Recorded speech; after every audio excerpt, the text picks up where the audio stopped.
బావా ఏమైంది? బామ్మర్ది, ఇంత చిన్న వయసులో నీకు ఇంత కష్టం వస్తుంది అనుకోలేదు. అసలు ఏమైంది బావా? రే ఏమైందిరా? గుండె నిపుణం చేసుకో బావా. అసలు ఏం జరిగిందిరా? విధి నీ జీవితంతో ఆడుకుంది బావా. అక్క చెప్పక్క ఏమైంది? వద్దు, నీ లెక్కల్లో ఎప్పుడు తేడా రాలేదు. ఇప్పుడు నీ లెక్కల్లో తేడా వచ్చిందిరా. వెళ్ళి చూడు.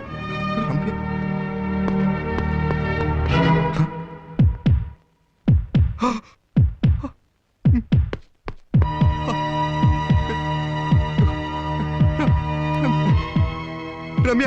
రమ్య రమ్య రమ్య రమ్య ఏమండి? రమ్య నీకేం కాలేదా? బయట అందరూ దడిపిచ్చేస్తాను, కంగారు పడ్డాను. నాకేం కాలేదండి. మరి బిడ్డ ఏమైంది? బిడ్డకి ఎలా ఉంది? ఏమైంది?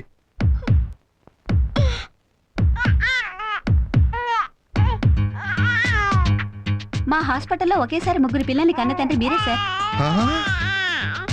వీళ్ళ ముగ్గురు నా పిల్లలా? నాన్న వీడేడు పాపడం లేదు. అదే నాకు మండుద్ది. నీ ఫేస్ బాబుకి దూరంగా పెట్టరా ఆపుతాడు.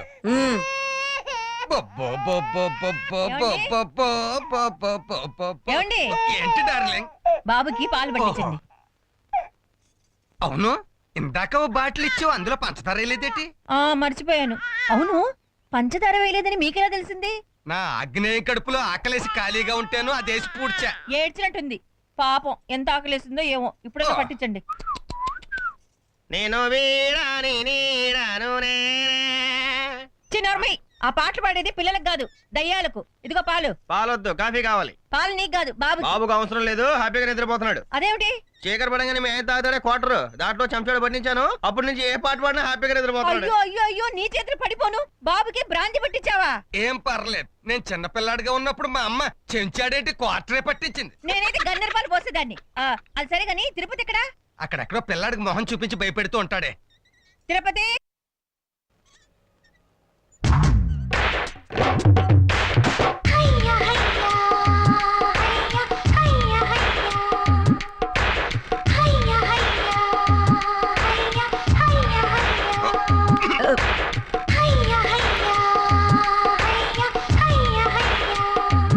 ఎవరు బావా, మీ రిలేషన్సా? ఈ క్షణం నుంచే. రమ్య ఎవరో చెప్పుకో. అయ్యో ఊరుకోనానా? అయ్యో ఏంట్రా పుచ్చుకుండా? రమ్య తను సొనాలి, బాంబే నుంచి వచ్చి ఇప్పుడు ఈ ఊళ్ళోనే ఉంటుంది. Nice girl. ఇక నుంచి మన ఇంట్లోనే ఉండి పిల్లల్ని చూసుకుంటుంది. సొనాలి నా భార్య రమ్య. నమస్తే. ఇక మీ పిల్లల గురించి ఏ దిగులు పడద్దు. నేను దగ్గరుండి పిల్లలకి ఏ లోటు రాకుండా చూసుకుంటానక్క. అక్క వర్షాలు కలుపుకునే ముందు కొంచెం వెనక ముందు చూసుకోవాలి. అక్క వీళ్ళంతా ఎవరు? పనివాళ్ళ? పని వాళ్ళు సోఫాలో కూర్చొని టిఫిన్ తింటారా? ఏదో తెలియక అందలే అక్క. అందుకే చూసిన వాళ్ళందరూ పని వాళ్ళు అనుకుంటారని నేను మీ ఆయన పక్కన కూర్చాను. చిన్నమ్మాయి, నేను అతని అక్కని, ఈ ఇంటికి పెద్ద దిక్కుని. నేను దీని మొగుణ్ణి, దీనికి ఉన్న ఒకే ఒక దిక్కుని. ఏ దిక్కు లేక ఇంట్లో పెద్ద దిక్కు అయి కూర్చున్నాడు. లేవండి, ఓసారి లోపలికి రండి. Sonali, I'm Ravi, special VIP of this house. Ramya is my sister, Padmanabham is my బావా. ఆశ్చర్యపోవాల్సిన విషయం ఏంటంటే నాకు ఇంకా పెళ్లి కాలేదు. పెళ్లి కాలేదు కాదు, అసలు అవ్వదు. ఈ దగ్గులు బాజీ ఆవర్రగడికి ఎవడెత్తాడు పిల్లల్ని? టోటల్ గా అది వాస్తులేని బాడీ.